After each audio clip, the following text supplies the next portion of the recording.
7 साल की चुनमुन की जब आज स्कूल से छुट्टी हुई तो आसमान काले काले बादलों से भर गया था। जोरों की बारिश शुरू हो गई थी। जिसके पास छाता था वो छाते में और जिसके पास रेनकोट था वो रेनकोट में अपने घर की ओर निकल गए थे। लेकिन चुनमुन के पास ना तो छाता था और ना ही रेनकोट। वो उस मूसलाधार बारिश में ही घर की ओर निकल पड़ी। उसका मन आज बहुत ही भारी था। हे भगवान, क्या होगा, कैसे होगा? सर ने बोला है कि अगर ये नहीं किया तो वो स्कूल में नहीं आने देंगे।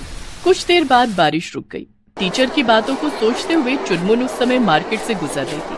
पूरा मार्केट तिरंगे झंडे से सजा हुआ था, क्योंकि 2 दिन बाद 15 अगस्त जो था। किसी दुकान में तिरंगे से बनी टोपियां बिक रही थी तो किसी दुकान में तिरंगे के रंग का हाथ में पहनने वाला बैंड। अरे भैया, ये तिरंगा कितने का दिया? कौन सा? ये बड़ा वाला 50 का है और ये बीच वाला 20 का है और ये सबसे छोटा वाला 10 का। थोड़ा कम कर दो, बड़ा वाला तिरंगा 3 लेना है। अच्छा, 130 दे दो, इससे कम मैं नहीं कर पाऊंगा। चुनमुन लोगों को तिरंगा खरीदते देख रही थी और मन ही मन सोच रही थी कि तिरंगा तो मैं खुद से बना लूंगी, लेकिन वो सफेद यूनिफॉर्म का क्या करूंगी, वो कहाँ से लाऊंगी, और अगर वो मैं पहनकर नहीं गई तो। चुनमुन बहुत ही सीधी साधी और गरीब लड़की थी।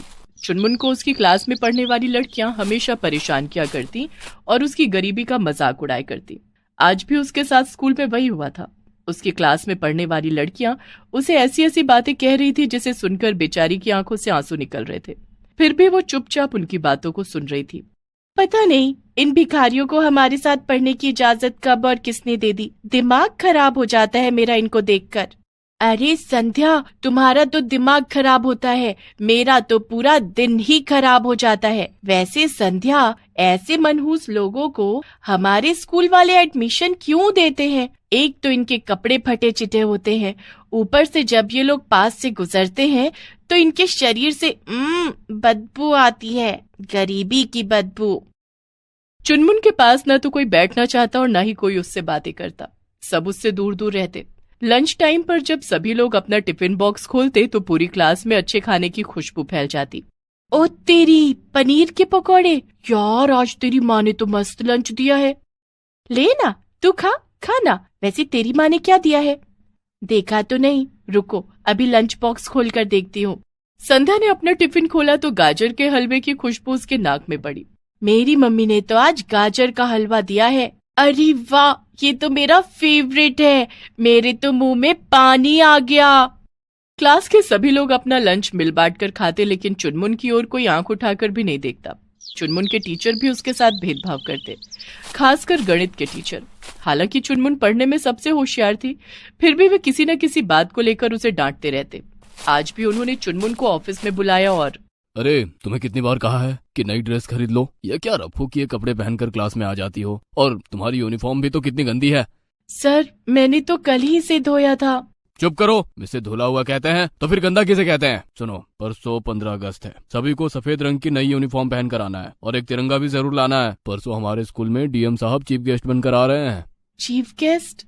हाँ, क्लास की कई लड़कियां उनके सामने परफॉर्म भी करने वाली हैं। मैं नहीं चाहता कि उनके सामने हमारे स्कूल की इज्जत खराब हो, इसलिए जो कहा है वो करना। अगर तुम नई यूनिफॉर्म पहनकर नहीं आई और डीएम साहब ने तुम्हें देख लिया तो समझ लेना कि ये तुम्हारे स्कूल का आखिरी दिन होगा। उसके बाद तुमको इस स्कूल में कभी भी आने नहीं दिया जाएगा। पर सर।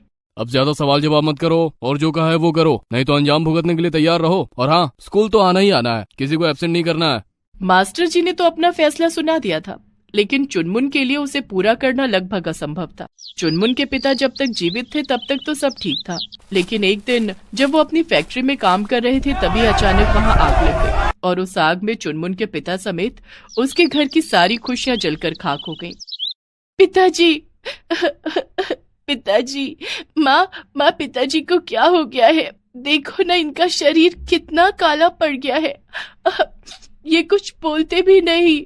चुनमुन की माँ शांति को तो जैसे लकवा सा मार गया था। वो चुपचाप अपने पति के मृत शरीर को घूर रही थी। बहुत गहरा सदमा लगा था उसे अपने पति की मौत का।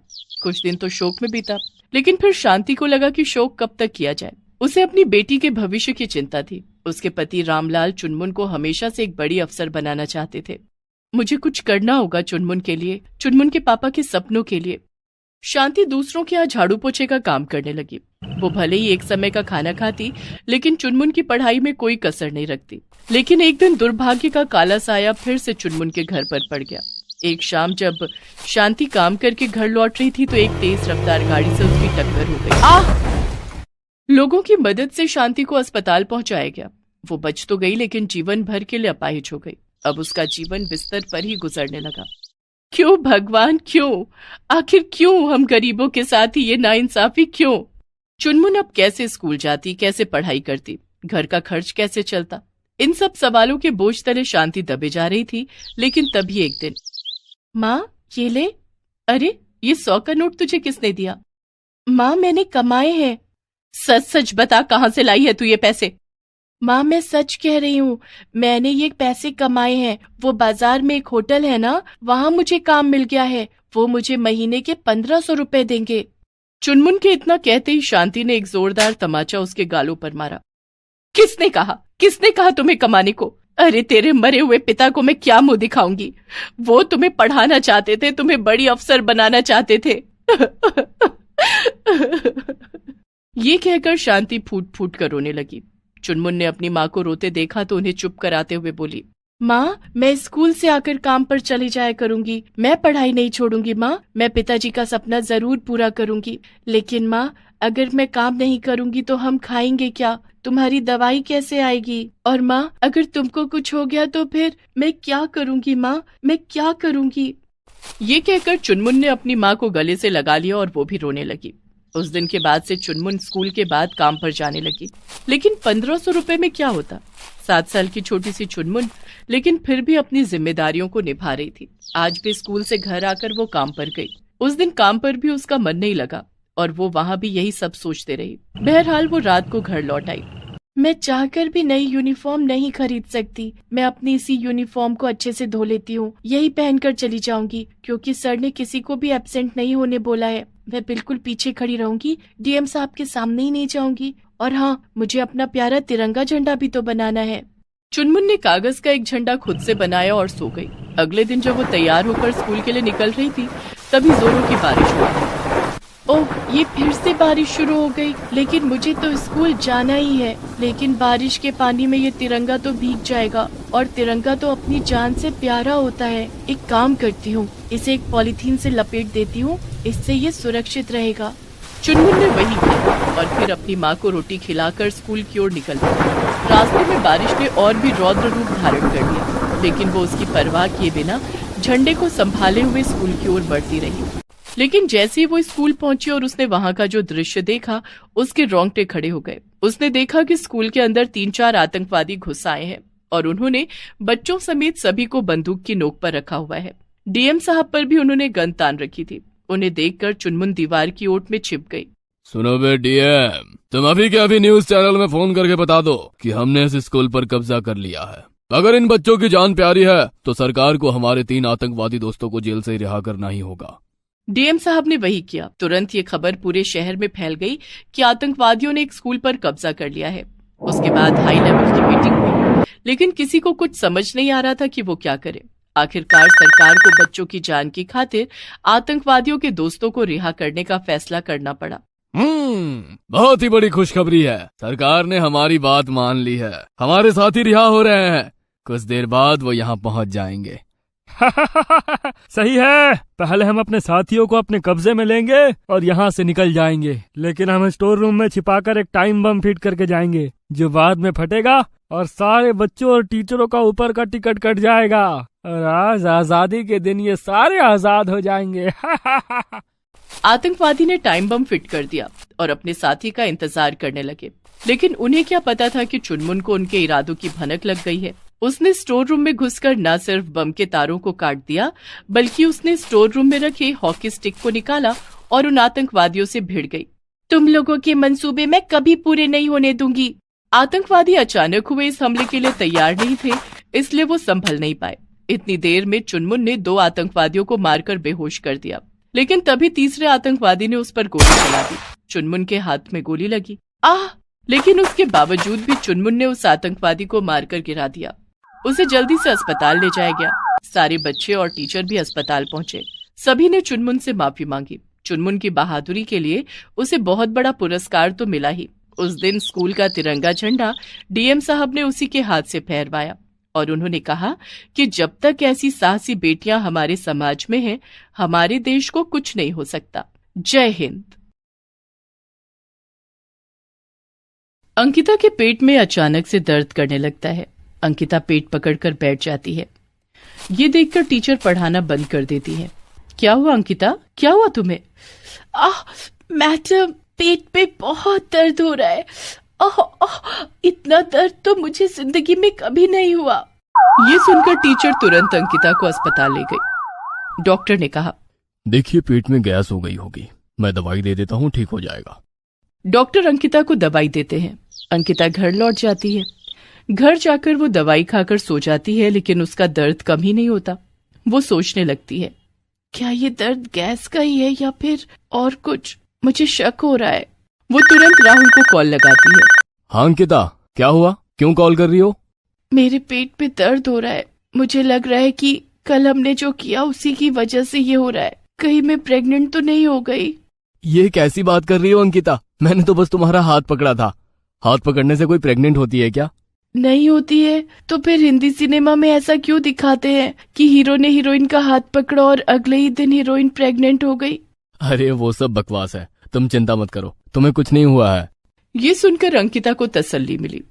असल में अंकिता स्कूल में पढ़ती है, बच्ची है, उसे इन सब बारे में ज्यादा कुछ पता नहीं है। कुछ दिन पहले वो राहुल से मिली। राहुल बॉस स्कूल का एक लड़का है। वो हर दिन अंकिता को देखने के लिए गर्ल्स स्कूल के बाहर आता था। अरे यार, ये लड़की कितनी खूबसूरत है, काश ये मेरी गर्लफ्रेंड बन जाती।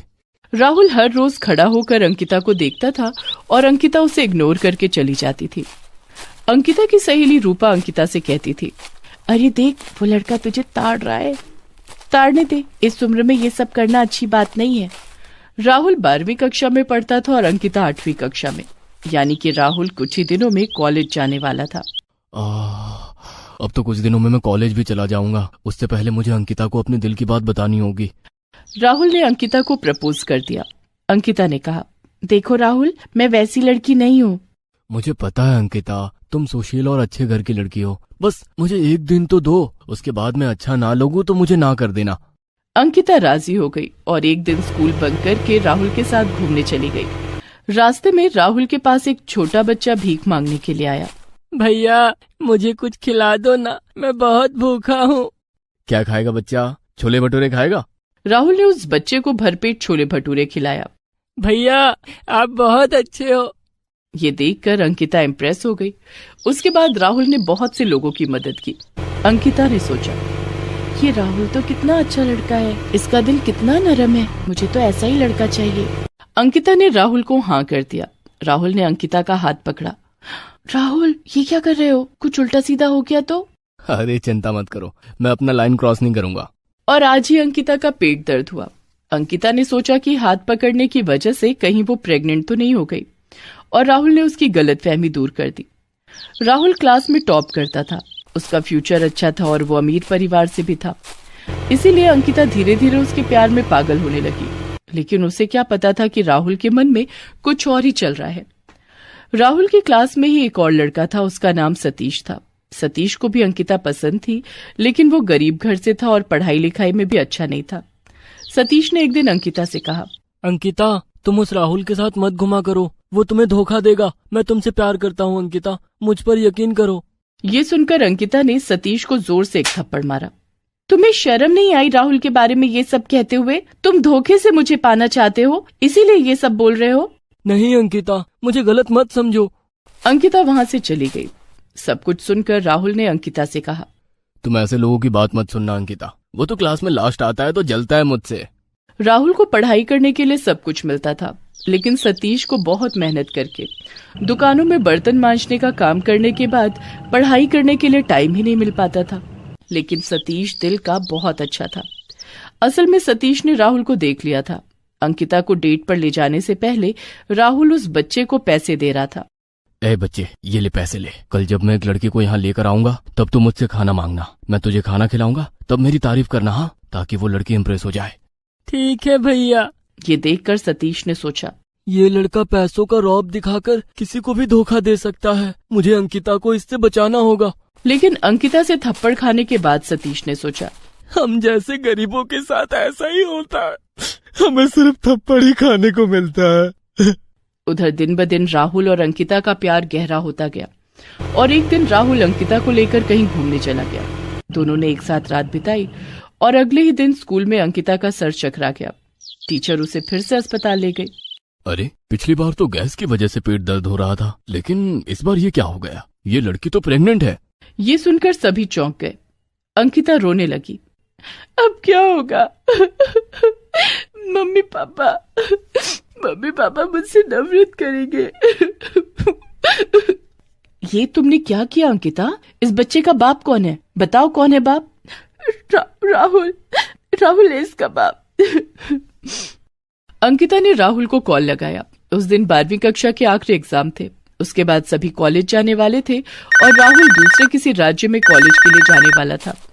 राहुल ने फोन पर कहा, तू प्रेग्नेंट है तो मैं क्या करूं? मैंने तुझे कहा था क्या ये सब करने के लिए? लेकिन ये बच्चा तो तुम्हारा है ना राहुल, क्या तुम इसकी जिम्मेदारी नहीं लोगे? मुझे क्या पागल कुत्ते ने काटा है? भाग यहाँ से। राहुल ने फोन रख दिया और अगले ही दिन वो कॉलेज के लिए निकल पड़ा।